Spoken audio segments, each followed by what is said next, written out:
that required superintendents nationwide to monitor nutritional standards for students. I believe that's Michelle Obama's Let's Move program. The district has gotten 3 written complaints so far.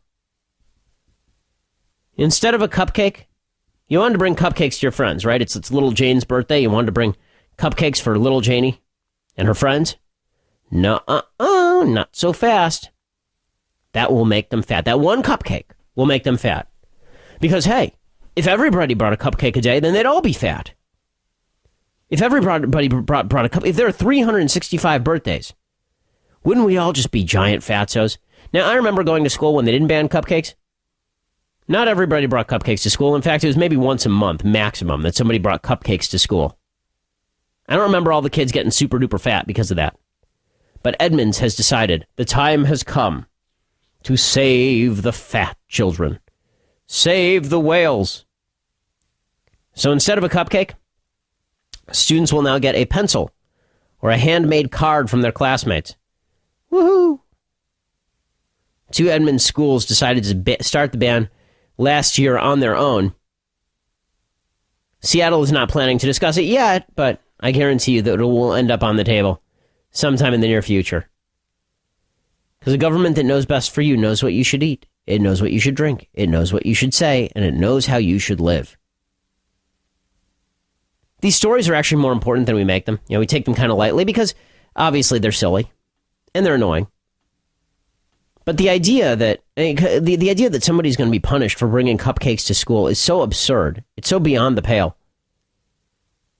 It demonstrates the extent to which tyranny has now run our lives. Because if you believe that the government has a role in telling you what to eat, you believe the government has a role in everything. And you really believe, because the government is basically just a bunch of guys with guns, what you really believe deep down is that the government's ability to tell you what to eat really should be backed by the barrel of a gun. And that if somebody disobeys, if somebody brings cookies to school or cake to school, well, presumably they should be fined. And if they refuse to pay the fine, then maybe they get expelled. And if they refuse to be expelled, then maybe they get arrested. Remember, at the end of every government policy, every single one of them, the end of every government policy is a dude with a gun. So ask yourself, ask your friends, if they're willing to put a gun to somebody's head over a given policy. And if they're willing to put a gun to somebody's head over cupcakes, you just discovered who the jackbooted fascist is in your little cadre. Now, as we continue here on the Ben Shapiro Show, a lot of big primaries happening yesterday. We will be talking about all of them, plus more talk about what's going on in Iraq. It continues to be just a disaster area. We will get to that. Ben Shapiro Show, AM 770, KTTH, KTTH.com. You're listening to The Ben Shapiro Show on AM 770 KTTH.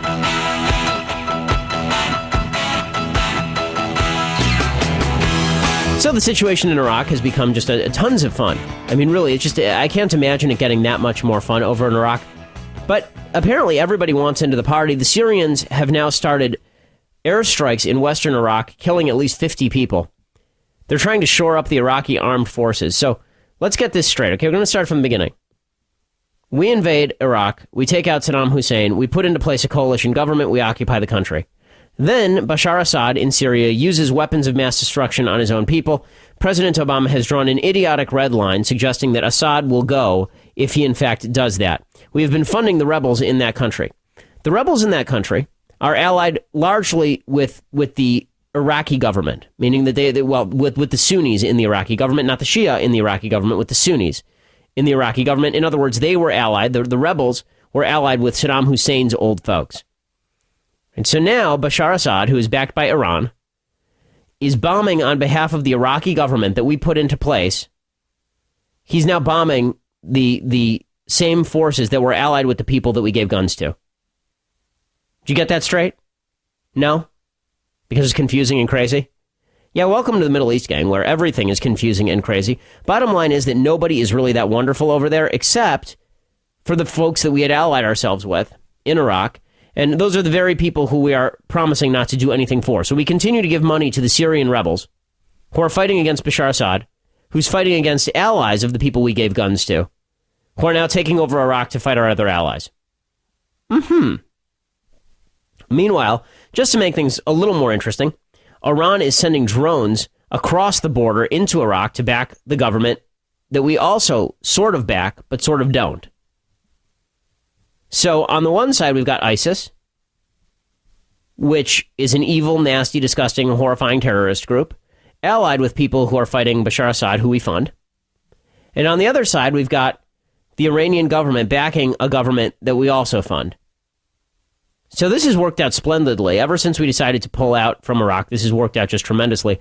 Iran is now directing surveillance drones over Iraq from an airfield in Baghdad and is secretly supplying Iraq with tons of military equipment, according to American officials. So the Obama administration is now leaking out. This is what they do. They leak national security information to the press. The Obama administration is leaking out to the New York Times that Iran is now involved on the quote-unquote right side of this conflict. This is an attempt to make Iran look good, I'm sure. The secret Iranian programs are part of a broader effort by Tehran to gather intelligence and help Prime Minister Nouri Kamal al-Maliki's government in its struggle against Sunni militants with the Islamic State in Iraq and Syria. General Qasem Soleimani, head of the Iran's paramilitary Quds Force, has visited Iraq at least 2 times to help Iraqi military advisors plot strategy. And Iran has about a dozen other Quds Force officers to advise Iraqi commanders and to mobilize 2,000 Shiite militiamen from southern Iraq. So this is now turning into a giant battle between the Sunnis and the Shias, none of whom are really great. The Kurds are the only group of folks who are actually our allies, and we have abandoned them once again. The American officials assured the New York Times that Americans and Iranians were not coordinating on action. That's because we're backing opposing sides in the civil war in Syria, and because we supposedly don't like Iran.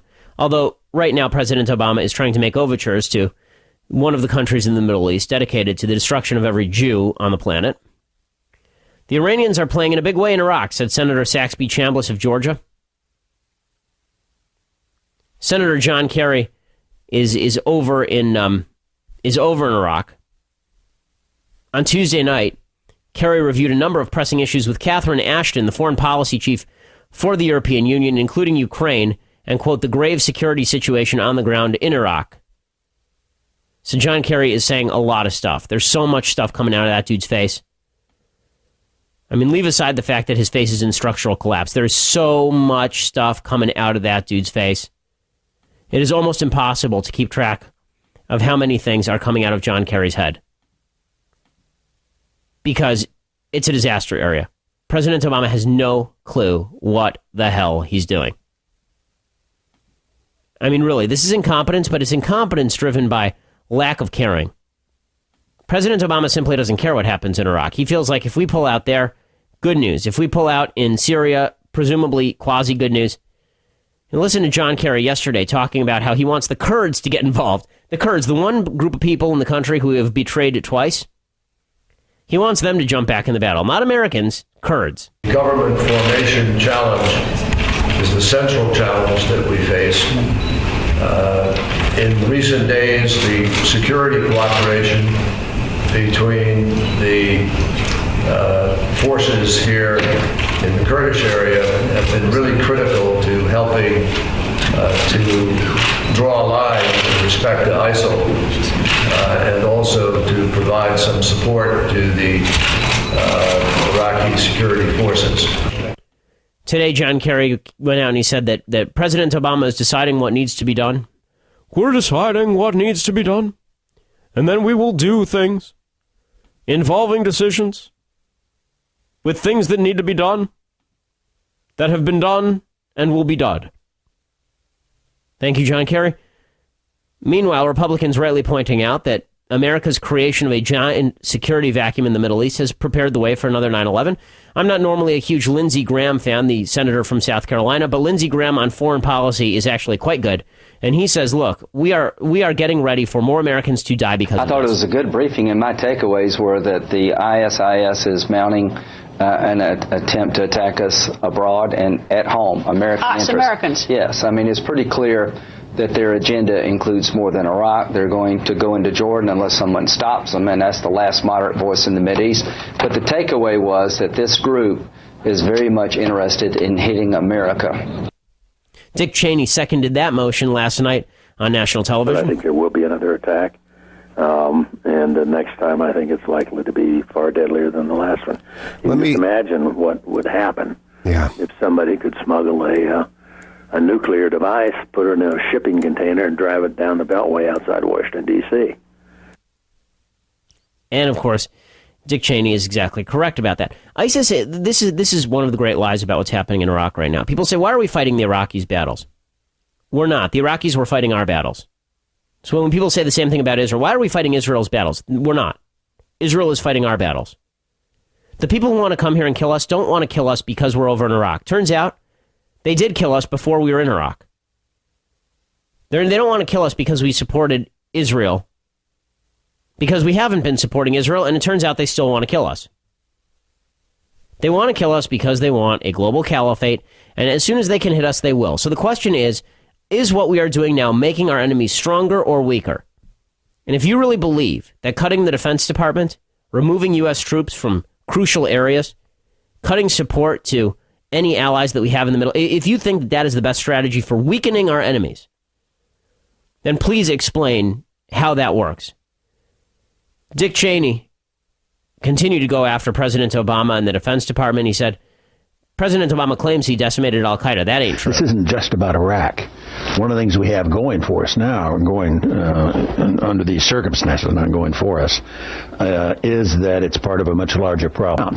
So it's not just about Iraq. It's the fact that now Iraq and Syria are both potential trouble spots. And as we see this proliferation of terrorists, we've also at the same time had an administration that didn't want to recognize there was a problem. They like to say, well, we got bin Laden problem solved, or we've decimated al-Qaeda. What they've decimated is the U.S. Defense Department. Of course, that's true. Meanwhile, over in Iraq, we have a situation in which Christians are being pulled out of their homes and shot in the streets if they refuse to pay a head tax by adherents of the religion of peace.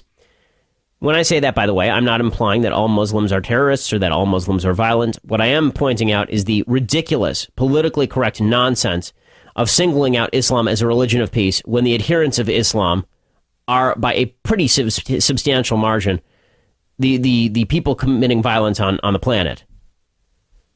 You know, Rand Paul, who is an isolationist, I disagree with Rand Paul on pretty much everything, the senator from Kentucky, when it comes to foreign policy. But on this, he is completely right. We are giving so much foreign aid to literally evil people. It's got to stop. The U.S. taxpayer has forked over billions of dollars to the Pakistani government, which officially condones the persecution of Christians.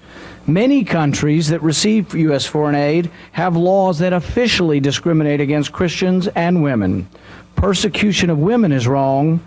Persecution of Christians is wrong. Persecution of women or Christian in the name of any religion is wrong, and our aid money should have conditions upon it. We should not give one dime of aid to countries that persecute women or Christians. Well, this is what's so astonishing. The Obama administration on foreign policy, they recently